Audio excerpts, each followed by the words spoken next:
Hello guys, tanaw na to ning iyang site sa ato katiits no nga nakaukit sa karaan nga lubi kining napurmag diamond unya naidat.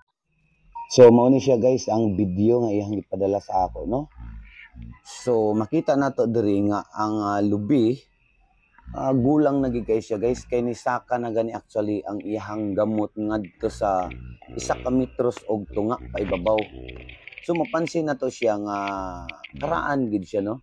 Pero daghan man hinoong lubi dinhi sa iyang area, daghang kalubian nga ignon tag dili pa kay mga gulang kay makita sad nimo nga kuan lang siya, hindi bang linghod pa.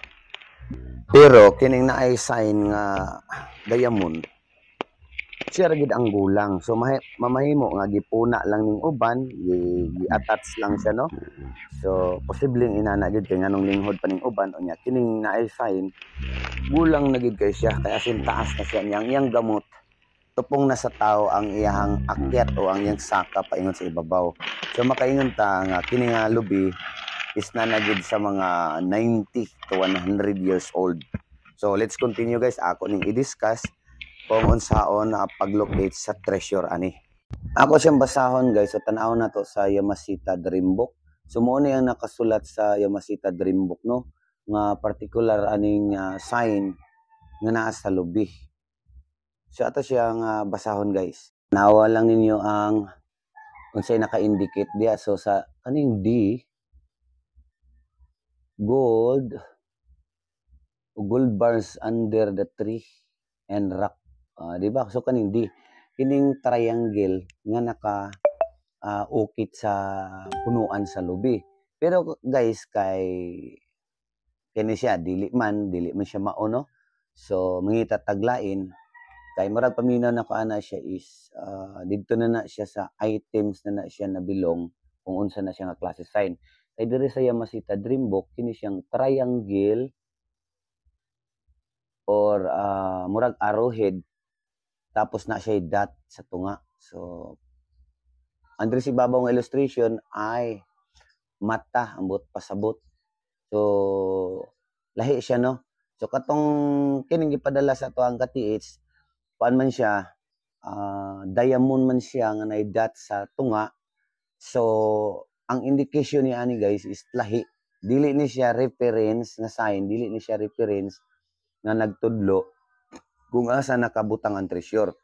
Kay kining illustration nga naa diri sa Yamashita Dream Book nga akong gi-share, ambot pasabot ani is indication ni siya or location paingon ngadto kung asa ang butang o ang treasure deposit. So pangitaan nato siya no og lahi nga sign og naa ba ni siyang diamond nga sign.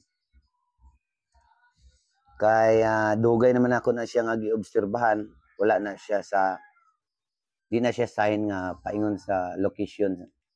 Kuha na siya kining indication na siya sa item. So kay diamond man siya, so meaning diamond deposit na siya nga naa sa under the tree. So inana ra siya kasayo no.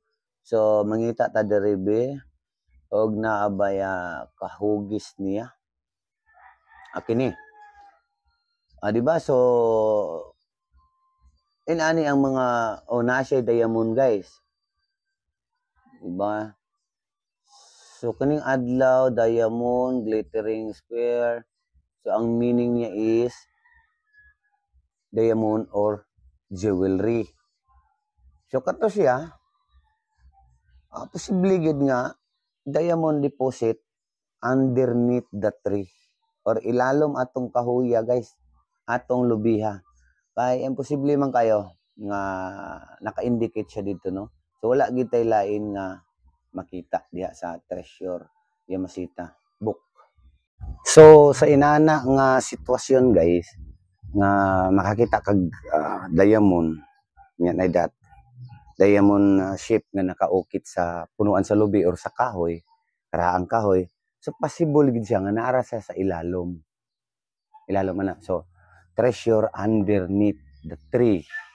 Di ba? So sa iyang video, kini nga video nga iyang gipasa sa ako. So nga akong final decoding ana gid is diamond or jewelry deposit underneath the tree or nearby this tree. So malapit lang dito, dool ra dinhi ani nga lubi. So kato nga lubi nga yang gipasa guys. So inana ra siya ka dali. So ang akong advice nila is ila na lang tong i-test digging ang ilalom sa lubi para dili sila maunahan, di ba? Kinaganda ba kahit karog mga salisigang about aning treasure hunting. Di ba? So katong nag-viral sa matalam nga na pukan ang tikak word sa tikwood. Sayop-sayop tikwood, di ba? Na nabali yan ay back sa ilalom. Namatod pa sa taga dito na lahi ang nakakuha. Di ba? Pero murag something dili man tinuod. So wala gid say tinaw nga kuan guys, result kung unsa gid siya nakuhaan ba siya or wala. Pero sa paminaw nako wala kay maram to siya brandillas sa lapindalan. So moro to guys. So daghang kayong salamat no sa nagpa-send sa ako ag video. Nagpahintulot sa akong atong i-post, atong i-decode. Og kamo usab kung namoy ipadikod, kung makaya na ako atong i-decode. Pero inani nga pamaagi, kuhaan ninyo picture, kuhaan ninyo short video, mas gamay lang, basta tinaw, dili kurog, and then akong i-decode, ako pong i-share sa Facebook. Daghang salamat guys, please like and share. Diba?